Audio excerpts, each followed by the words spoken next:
Mouammar 1942 à 2011. Né le 19 juin 1942 à Kasr Abu Hadi, en Libye. Président du Conseil de commandement de la Révolution, chef d'État, 1er septembre 1969 à 2 mars 1977. Premier ministre de la Libye, entre 16 janvier 1970 et 16 juillet 1972. Secrétaire général du Congrès général du peuple, chef de l'État, entre 2 mars 1977 et 2 mars 1979. Guide de la Révolution, chef de l'État, 1980 à 23 août 2011. Président de l'Union africaine, entre 2 février 2009 et 31 janvier 2010. Décédé le 20 octobre 2011 à Sirte, en Libye. François Soudan. Libye Kadhafin, Jeune Afrique, France, 23 au 29 octobre 2011, p. 10 et 11. Kadhafi, à qui il restait quelque chose de la fierté bédouine, redoutait d'être traîné comme une bête de foire avant de finir au bout d'une corde comme Saddam, dont la chute l'avait tant traumatisé. Il n'aura pas connu ce destin abject, préservant ainsi un semblant de mythe dans le cœur de ceux qui, en Afrique et au sein de sa tribu, le considèrent déjà comme un martyr. C'est à son corps inerte, piétiné, profané que la foule déchaînée a réservé les derniers outrages de la vengeance. Kadhafi n'est plus, et bien rares sont ceux qui retiendront de lui la beauté sombre et le regard fiévreux du jeune officier libre qui prit le pouvoir un 1er septembre 1969 sur les ruines d'une monarchie avachie, suscitant en Libye et au-delà une vague de ferveur. L'idole déchue est morte à 69 ans, prise dans la nasse de Sirte, sa ville, qu'il n'a jamais voulu quitter, bouffie, les joues botoxées, les yeux à demi clos, la bouche tordue de haine entre les rats, les cloportes, les chiens errants, et tout le bestiaire de ses pires cauchemars. Les opposants assassinés, les islamistes pendus, les démocrates disparus, les berbères napalmisés, les prisonniers torturés. Les misratis bombardés et tous les grains anonymes de cet interminable chapelet de douleur que fut pour nombre de Libyens le règne de ceux, guides, dévoyés peuvent désormais reposer en paix. Daniel Kenbendi, Kadhafi et la face obscure de l'Europe, le nouvel observateur, France. 27 octobre 2011, p. 33. L'insolente assurance vie qui couvrit Kadhafi durant plus de 40 ans tenait moins de la marque divine que de son exceptionnelle capacité à instrumentaliser tous ceux qui pensaient pouvoir tirer profit d'accords privilégiés avec lui. En dépit de ses insolences caractérisées, de sa tyrannie congénitale et son caractère plus que borderline, Kadhafi a su fasciner beaucoup de monde. À gauche comme à droite, son incroyable positionnement à la croisée du chef bédouin, de l'idole révolutionnaire et du roi du pétrole en a mystifié plus d'un.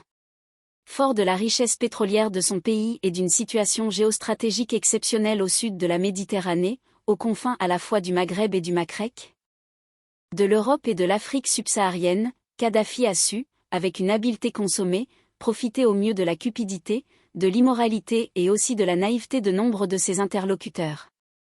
Angélique Mounier-Kuhn, Kadhafi, la fin d'un tyran, Le Temps, Suisse, 20 octobre 2011. C'est sur le continent noir que Kadhafi l'Africain a, mieux qu'ailleurs, réparé son orgueil blessé par le dédain de ses pairs arabes, exaspéré par son comportement erratique et ses railleries baroques au sommet de la Ligue arabe. Obsédé à l'idée de laver l'affront de la présence coloniale en terre arabe, Mouammar Kadhafi avait repris à son compte le flambeau nationaliste dès la mort de Gamal Abdel Nasser, 1970, auquel il vouait une profonde admiration. Mais sa chimère d'une réunification panarabique et toutes les formes d'épousailles qu'il a proposées à l'Égypte, la Syrie ou la Tunisie ont été éconduites. Ne restait alors qu'au colonel mégalomane qu'à jeter son dévolu sur le reste du continent pour embrasser, dans les années 1990, le concept au moins aussi ambitieux d'Union africaine. Avec un succès certain, la Libye arrose abondamment l'Afrique subsaharienne de ses pétrodinars par l'entremise de la Libyan Arab African Investment Company, l'AECO, et du Libya Africa Portfolio. Là-bas, le roi des rois traditionnels était respecté et considéré en ami.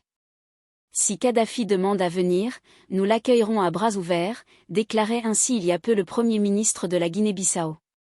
C'était le 10 septembre. 6 semaines avant la fin. Serge Truffaut.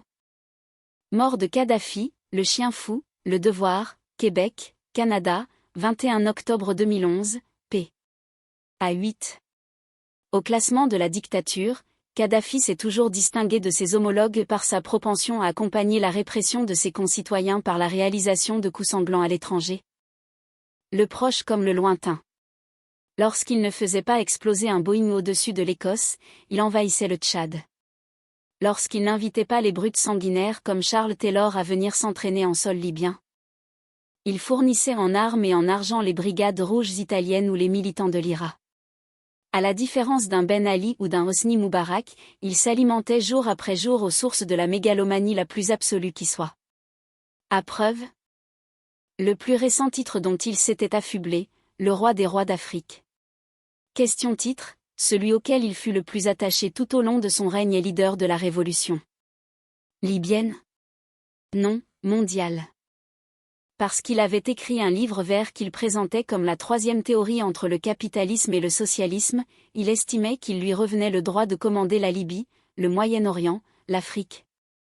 D'où ces tentatives à répétition d'imposer le panarabisme et le panafricanisme aux dirigeants voisins en concevant un nombre imposant d'opérations tordues.